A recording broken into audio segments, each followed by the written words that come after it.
పరామర్శకు వస్తున్నటువంటి వైఎస్ జగన్కు పెద్ద ఎత్తున జనం కావచ్చు, ప్రజలు కావచ్చు, వైఎస్ఆర్ కాంగ్రెస్ పార్టీ శ్రేణులు కావచ్చు పెద్ద ఎత్తున తరలి వస్తుండడంతో వారందరినీ ఎక్కడికక్కడ అడ్డుకుంటున్నారు. అలాగే ఎయిర్పోర్ట్ నుంచి వైఎస్ జగన్ వెంట ఎవరూ వెళ్లకుండా పూర్తిగా బారిగేట్లు వేసి అడ్డుకునేటువంటి ప్రయత్నం చేస్తున్నారు.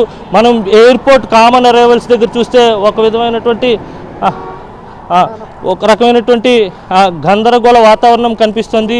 విశాఖపట్నం ఎయిర్పోర్ట్లో కుట్రలు చేస్తోంది కూటమి ప్రభుత్వం. పూర్తిగా ఒక్కో కుట్రను అమలు చేస్తూ వైఎస్ జగన్ వస్తున్నటువంటి ఈ పరామర్శ యాత్రను అడ్డుకునేటువంటి ప్రయత్నం చేస్తున్నారు. పూర్తిగా సెవెన్ హిల్స్ హాస్పిటల్కి రోడ్డు మార్గం ద్వారా మరి కాసేపట్లోనే బయలుదేరాల్సి ఉండగా ఎయిర్పోర్ట్లో ఒక రకమైనటువంటి గందరగోళ వాతావరణం నెలకొంది. వైఎస్ జగన్ రావాల్సినటువంటి గేట్ నెంబర్ 2 ఏదైతే ఉంటుందో అక్కడ పూర్తిగా అక్కడి నుంచి కాకుండా కామన్ అరైవల్స్ నుంచే మాజీ ముఖ్యమంత్రి హోదాలో ఉన్న వ్యక్తిని కామన్ అరైవల్స్ నుంచి పంపించేటువంటి ప్రయత్నం చేస్తున్నారు. వెహికల్ లేదనే కుంటి సాకులు చెప్పేటువంటి ప్రయత్నం కూడా పోలీసులు చేస్తున్నారు. పూర్తిగా ప్రభుత్వం ఇచ్చినటువంటి కుట్రల చిట్టాని పోలీసులు అమలు చేస్తున్నట్టుగా మనకు స్పష్టంగా అర్థమవుతోంది.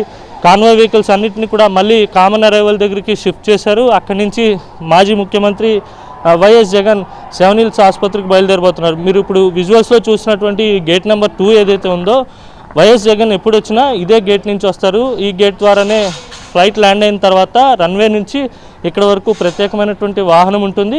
ఆ వాహనంలో ఇక్కడికి వచ్చిన తర్వాత వైఎస్ జగన్ వాహనంలో బయలుదేరుతారు. కానీ ఈ గేట్ నుంచి వస్తారని చెప్పి వైఎస్ఆర్సీపీ నేతలు అలాగే కార్యకర్తలు అంతా ఇక్కడికి పెద్ద ఎత్తున చేరుకోవడంతో మళ్ళీ ఒక రకమైనటువంటి పర్యటనలో గందరగోళం సృష్టించాలనేటువంటి కుట్రపూరిత ఉద్దేశంతో ఈ రకంగా అరైవల్స్ కామన్ అరైవల్స్కి పంపడం జరిగింది. ఇక్కడ ఉన్నటువంటి వైఎస్ఆర్సీపీ శ్రేణులంతా కూడా అక్కడికి వెళ్ళారు. హరి రైట్, కామన్ అరైవల్స్ పంపడం వల్ల నిజంగా ఇబ్బంది పడేది అక్కడున్న ప్రయాణికులు, ప్రజలు.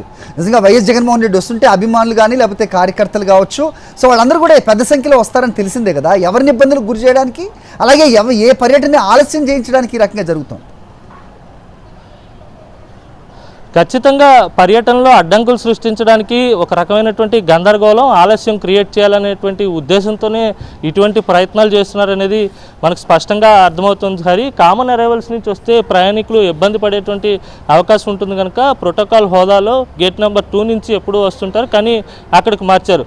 అక్కడ చూస్తే కనుక భారీ ఎత్తున వైఎస్ జగన్ నినాదాలతో ఎయిర్పోర్ట్ ప్రాంగణం అంతా కూడా హోరెత్తిపోతుంది. పెద్ద ఎత్తున కామన్ అరైవల్స్ దగ్గర వైఎస్ఆర్సీపీ శ్రేణులంతా కూడా ఘన స్వాగతం పలికేందుకు సిద్ధంగా ఉన్నారు. మనం విజువల్స్లో చూస్తే కనుక పూర్తిగా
విశాఖ ఎయిర్పోర్ట్లోని సిచ్యువేషన్ మనం లైవ్ విజువల్స్లో చూస్తున్నాం.